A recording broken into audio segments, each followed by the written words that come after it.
Assalamualaikum warahmatullahi wabarakatuh, anak-anak sekalian. Nah, materi yang akan kita bahas hari ini yaitu tentang pembahasan soal-soal yang berhubungan dengan topik konsentrasi larutan. Ya. Jadi kita langsung ke soal yang pertama. Untuk soal yang pertama di sini dinyatakan bahwa untuk membuat 250 ml larutan urea 0,5 molar dibutuhkan urea sebanyak. Nah, di sini pengertian daripada soal itu menyatakan bahwa yang namanya larutan urea,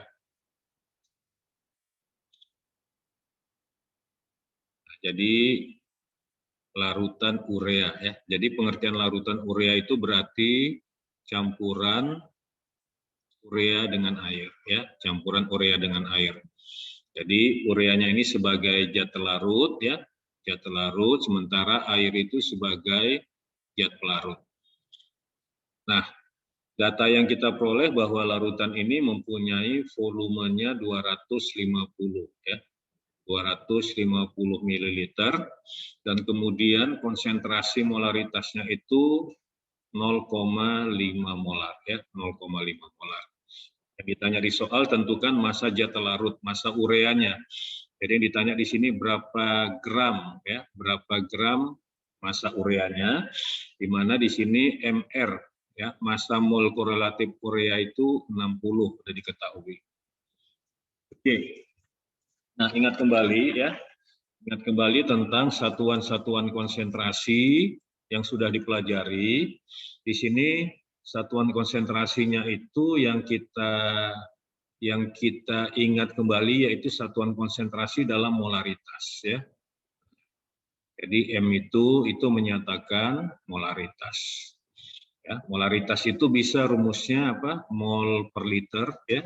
Bisa mol per liter, bisa juga milimol per mililiter ya, milimol per mililiter. Nah, dengan catatan bahwa milimol per mililiter ya, itu menyatakan milimol zat larut, sementara mililiternya ini menyatakan mililiter daripada larutannya. Demikian juga dengan ini. Mol per liter, berarti molnya mol zat larut, liternya liter larutan. Oke, atau boleh juga kita pakai rumus molaritas seperti berikut ya. Mol dikalikan dengan 1000 per V, 1000 per V. Nah, di sini bahwa volumenya satuannya dalam mililiter larutan ya. Oke. Jadi untuk soal ini kayaknya lebih cocok kita pakai rumus, lebih enak pakai rumus molaritas sama dengan mol kali 1000 per V. Ini kita kembangkan lagi ya. Kita kembangkan lagi berarti molaritas itu jadi gram per mr ya, gram per mr dikalikan dengan 1000 per V. Oke. Nah, data yang ada bahwa molaritasnya itu 0,5 molar, berarti molaritasnya 0,5, gramnya yang ditanya kita misalkan X ya, berarti X per mr-nya 60 dikalikan dengan 1000 per volume larutan. Volume larutan udah ada 250. Oke, tinggal dilakukan perhitungannya. 1000 bagi 250 bisa dapat 4. Kemudian ini kalau kita kali silang berarti X-nya sama dengan kali silang 0,5 kali 60 dibagi 4. Ya. 0,5 kali 60 itu 30, berarti 30 per 4. Ya, 30 per 4 itu dapatnya berapa? 7,5. Satuannya dalam gram. Nah, itulah massa daripada zat larut, massa urea di dalam larutan urea tadi ya. Oke, berarti jawabannya 7,5 gram. Yang B. Nah, jadi jangan lupa ini rumus yang kita pakai ya, bisa pakai langsung rumus molaritas itu sama dengan gram per mr dikalikan dengan 1000 per volume. Oke, itu penjelasan soal nomor 1. Kemudian untuk soal nomor 2. Nah, untuk soal nomor 2 ini, pertama yang perlu kita pahami bagaimana membuat rumus daripada larutan krom 3 sulfat ya, krom 3 sulfat. Di sini udah dikasih tahu krom 3 itu Cr3 positif sulfat itu iso4 2- ya. Jadi berarti kalau membuat rumusnya berarti Cr3 positif dengan SO4 2-. Nah, jadi muatannya ini kali silang aja ya. Muatannya kita kali silang, ini kita kali 3, yang ini kita kali 2. Nah, berarti dapatlah rumus senyawanya itu apa? Rumus senyawanya itu Cr2 dalam kurung SO4 3 kali. Itulah rumus daripada larutan krom 3 sulfat. Nah, jadi larutan krom 3 sulfat ini diketahui bahwa molaritasnya 0,2 molar ya. 0,2 molar, kemudian volumenya 0,5 desimeter kubik. Desimeter kubik itu sama dengan liter. Jadi kalau kita kalikan nanti, kita kalikan molar kali liter, itu dapatnya mol satuannya. Berarti 0,2 kali 0,5 itu dapatnya 0,1. Ya, 0,1 mol. Nah, langkah selanjutnya coba buat reaksi ionisasi daripada Cr2SO4 3 kali. Jadi Cr2SO4 3 kali kalau kita ionkan itu jadi 2Cr3 positif tambah 3SO4 2- ya.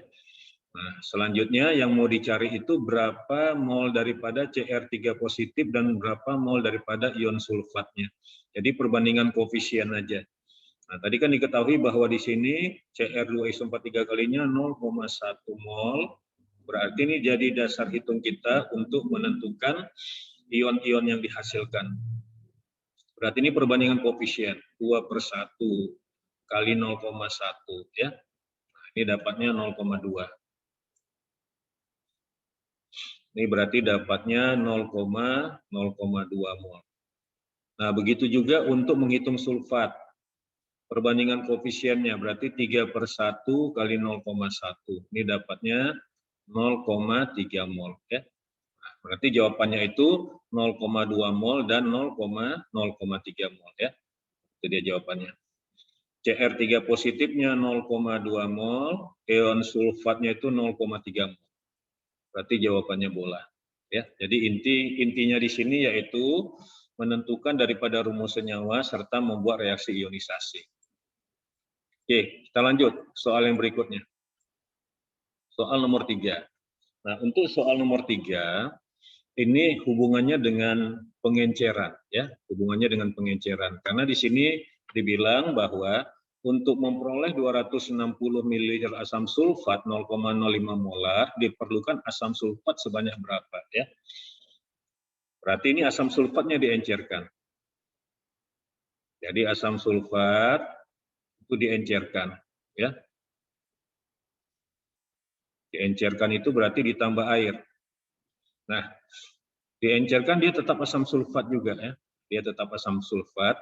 Jadi untuk memperoleh 260 ml asam sulfat molaritasnya 0,05 molar. Ya. Diperlukan asam sulfatnya berapa mili? Oke, ini molaritasnya juga kita belum tahu. Molaritasnya belum tahu. Nah, dalam rumus pengenceran itu kita mungkin masih ingat rumus pengenceran itu adalah V1M1 sama dengan V2M2. Jadi nanti ini kita misalkan aja ya. Kita misalkan nanti ini V2. Ini V2, ini M2. Kemudian yang ini V1, ini M1. Ya. Nah, tinggal masuk rumus. Jadi rumus pengenceran apa? Nah, rumus pengenceran itu adalah V1M1 sama dengan V2M2. Nah, masalahnya sekarang M1-nya harus kita cari dulu ya. Nah, M1-nya harus kita cari dulu. Jadi M1 ini kita cari dengan rumus hubungan molaritas dan persen berat. Molaritas sama dengan persen berat kali Rho kali 10 per mR. Ya, nah, jadi kita cari dulu molaritasnya M1-nya. Jadi persen beratnya di soal itu 49%, berarti kita dapat di sini bahwa molaritasnya sama dengan 49%, 49 aja dituliskan. Massa jenisnya 1,3 ya, 1,3 kali 10 nah rumus per mR-nya itu di soal udah dikasih tahu 98 ya. Nah, ini tinggal kita selesaikan perhitungannya. 98, 49 bagi, berarti ini 2. Berarti tinggal 1,3 kali 10, 13. 13 dibagi 2, berarti 6,5. Ya, 6,5. Berarti M1-nya itu dapat 6,5 molar. Ya, 6,5 molar. Nah, langkah selanjutnya baru kita masukkan ke rumus pengenceran. Ya, rumus pengenceran. Nah, bagaimana rumus pengenceran?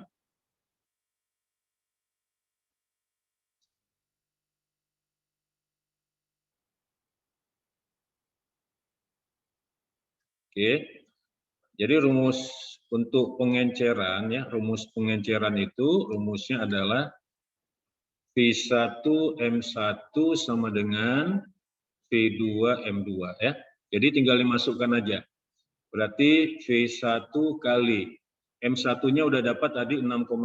6,5 sama dengan V2-nya 260, M2-nya 0,05, ya. Nah, tinggal kita selesaikan seperti tadi. 260 dibagi 6,5 ini dapatnya 40, ya. 40 kali 0,05 dapatlah V1-nya. V1-nya sama dengan 2 ml. Itu jawabannya. Nah, jadi dengan demikian jawabannya di sini 2 ml yang E. Nah, jangan lupa ya rumus daripada pengenceran, ya. Rumus pengenceran itu V1M1 sama dengan V2M2, dan kemudian di sini tadi ada rumus hubungan antara molaritas dan persen berat, ya. Molaritas sama dengan persen berat kali rho kali 10 per ml. Nah, oke, ini pembahasan soal yang nomor 3. Berarti nomor 3 jawabannya yang E.